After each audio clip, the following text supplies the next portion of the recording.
Assalomu alaykum, hurmatli kuzatuvchilar. Ko'rib turganingizdek, navbatdagi video roligimni yozishga qaror qildim va e'tiboringizga taqdim etmoqdaman. Agar diqqat bilan kuzatayotgan bo'lsangiz, kanalim obunachisi yoki kanalimni doimiy kuzatuvchisi bo'lsangiz, payqab bo'ldingiz deb o'ylayman. Bir hafta atrofida men videorolik yozmayotgan edim YouTube kanalimga.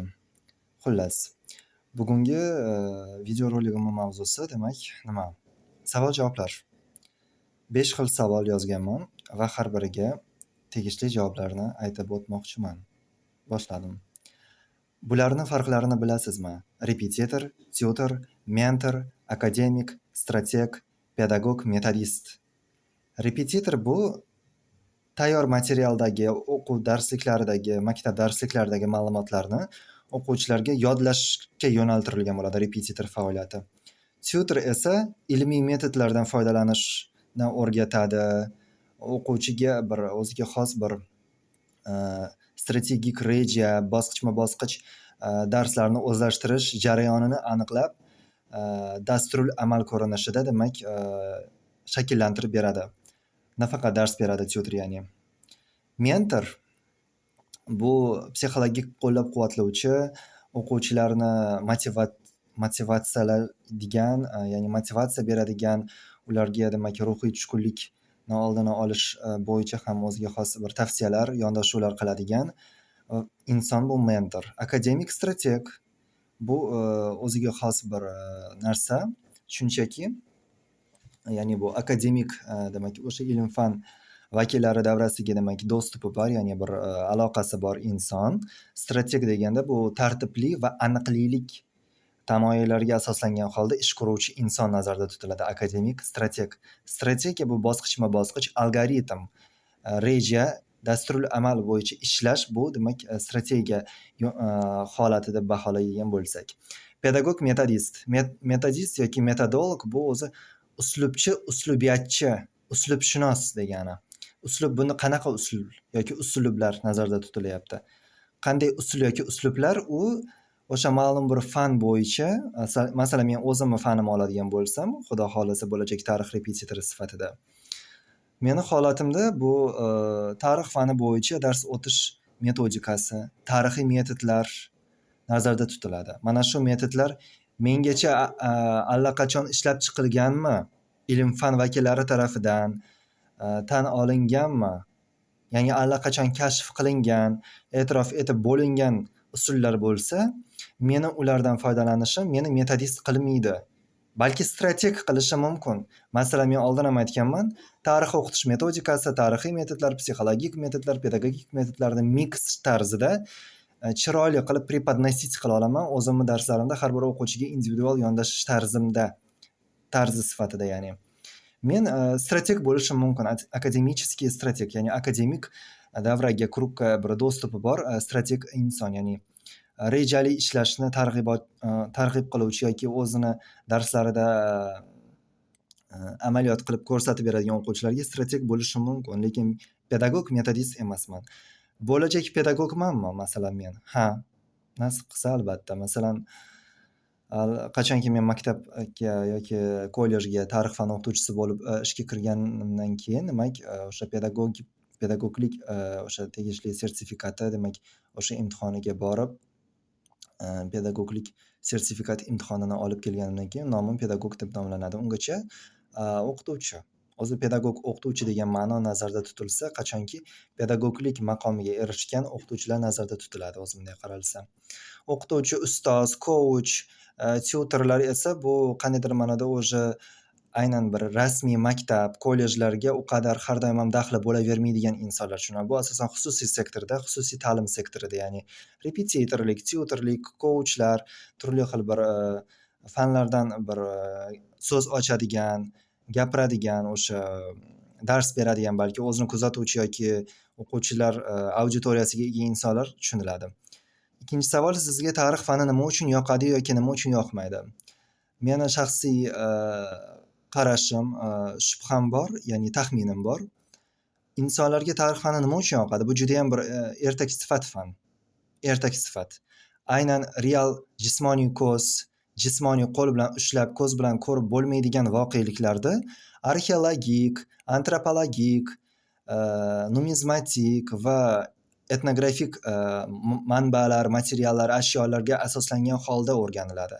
Lekin shu bilan bir qatorda oldin ham aytganmanki, tarixiy tasavvur degan termin ostida judayam bir cheksiz, chegarasiz alohida bir mavjudlik borliqni ko'rish mumkin. Tarixiy tasavvur deganda tabiiyki tarix fani bo'yicha rasmiy tan olingan o'qituvchilar yoki tyutor pedagoglar ham bu yerda yoki qandaydir bir o'ziga xos sharlatanlar ham xohlagan miyasiga kelgan narsani tiqishtirib mana shunaqa deb talqin qilishi mumkin. Shu yerda farqi bo'lishi kerakki, u siz YouTube'da videosini ko'rayotgan yoki amalda darsida borib qatnashayotgan yoki gidga o'xshagan qandaydir bir insonlarni tarixiy obidalarda yoki qandaydir umuman tarixdan so'z ochayotgan inson o'zi rasmiy tarzda hech bo'lmasa talabami yoki bakalavriat darajasini bitirgan mutaxassis, ya'ni o'sha bazaviy, fundamentalniy, akademический образованиесі bormi yoki xususiy sektorda, ta'lim sektorida kim u, repetitormi, kamida nima u, milliy sertifikati bormi hech bo'lmasa yoki o'quvchilaridan odzivlari bormi, qanaqa tarzda ishlaydi, mana shu narsalarga e'tibor bergan maqsadga muvofiq bo'lar edi. Tarix fanidan akademik darajali o'qituvchidan dars olgan afzalmi yoki tarixga qiziqib uni yorqin va qiziqarli tushuntiruvchi akademik bazasi zaif odamdanmi?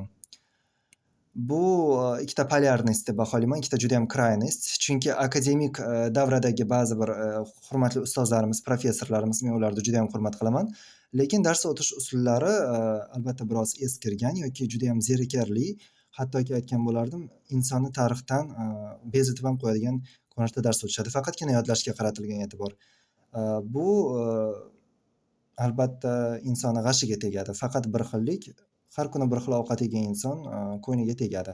Ikkinchi taraf, akademik bazasi zaif, lekin juda ham bir yarki, bir krasочный qilib tarixni gapirib beradigan inson. Bular qandaydir jihatdan o'sha tarix bo'yicha YouTube kanaliga ega, lekin vaholanki o'zini bazaviy ilmiy jihatdan mavqeiga, o'sha akademический davraga aloqasi bormi yo'qmi, insonligini o'zi noma'lum.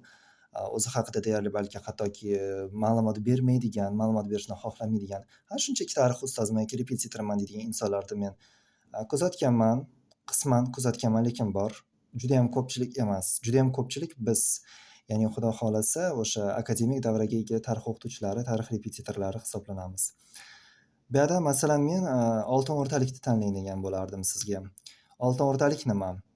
Akademik davrada o'qigan, ilmiy bazaga ega bo'lgan va shu bilan bir qatorda zamonaviy metodlardan o'ziga xos bir yorqin, serg'ayrat, bir entuziazm, bir interaktiv dars o'tish tarziga ham ko'nikma qilib o'zida shakllantirgan insondan ham dars oling degan bo'lardim. Chunki mana shu ikkalasini qorishmasidan juda ham zo'r mutaxassis yoki bir o'sha faoliyat olib boruvchi inson kelib chiqadi degan fikrdaman. Boshlang'ich repetitorlarga nimalarni men tavsiya qilaman? Boshlang'ich repetitorlar uchun men nimalarni tavsiya qilaman? Avvalambor o'zlarini qaysi toifa o'quvchilari bilan ishlashni mo'ljallayotganini aniqlab olishlarini va qaysi olim, professor, fan doktorimizni manbasiga, o'sha произведенияsi deyiladi, o'sha manbasi yoki asariga bog'langan holda yoki qaysi metodik usullar, uslublarga tayangan holda dars o'tishni mo'ljallayapti. Shuni aniqlash kerak. O'quvchiga u individual dars o'tadimi yoki guruh holatdami? Juda ham hozirgi paytda guruh holatda dars o'tadigan insonlar ko'p. Shu narsani aniqlashtirish kerak. Individual dars o'tganda u nimalarni nazarda tutadi? Guruh holatida nimalarni nazarda tutib dars o'tadi? Qanday yondashadi har bir o'quvchiga yoki общий котел qilib dars o'tadimi? Shu narsalarni aniqlashtirishni men birlamchi tavsiya sifatida bergan bo'lardim. Tarixiy tasavvur, tarixga sayohat nomlari bilan o'z kuzatuvchi yoki o'quvchilariga egalarni zamonaviy metodistlarga aloqasi bormi? Har doim ham aloqasi yo'q. Aksar holatda 90% holatda aloqasi yo'q degan bo'lardim. Chunki hamma metodistlar, pedagog metodistlarimiz ham unday qandaydir jihatdan sharlatanstvoga aloqasi bor insonlar hisoblanmaydi. To'g'ri, juda ham zamonaviy, bir o'sha juda ham an'anaviy, klassический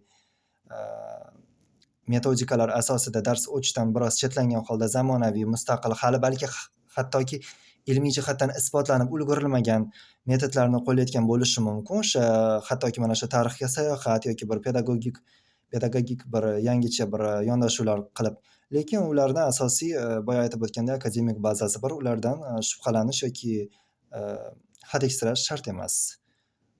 Hali ilmiy jihatdan isbotlanmagan metodlarmi? U amaliyotida qo'llayapti. Qaysi o'quvchida ishlaydi, qaysi o'quvchida ishlamaydi. Buni hech qanaqangi zarari yo'q. Kimdan zarar ko'rish mumkin? Tarixni noto'g'ri talqin qiladigan insondan zarar ko'rish mumkin.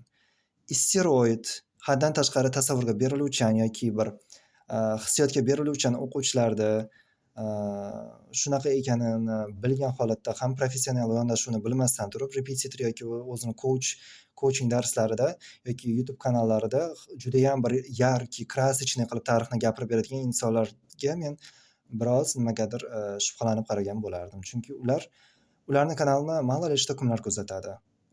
Остроумный, o'tkir aqlli insonlar kuzatishi ham mumkin yoki steroid insonlar kuzatishi ham mumkin.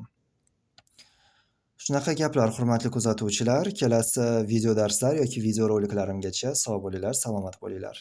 Agar sizlar universitet imtihoniga, milliy sertifikat imtihoniga tayyorlanuvchi bo'lsangiz, tarix faniga qiziquvchi yoki tarix fanidan maktab o'quvchisi yoki tarix kollej talabasi holingizda tarix fanidan siz o'zlashtiruvchi bo'lsangiz yoki qiziquvchi bo'lsangiz, meni tarix fanidan individual onlayn darslarimga yozilishingiz mumkin. Sog' bo'linglar, xayr.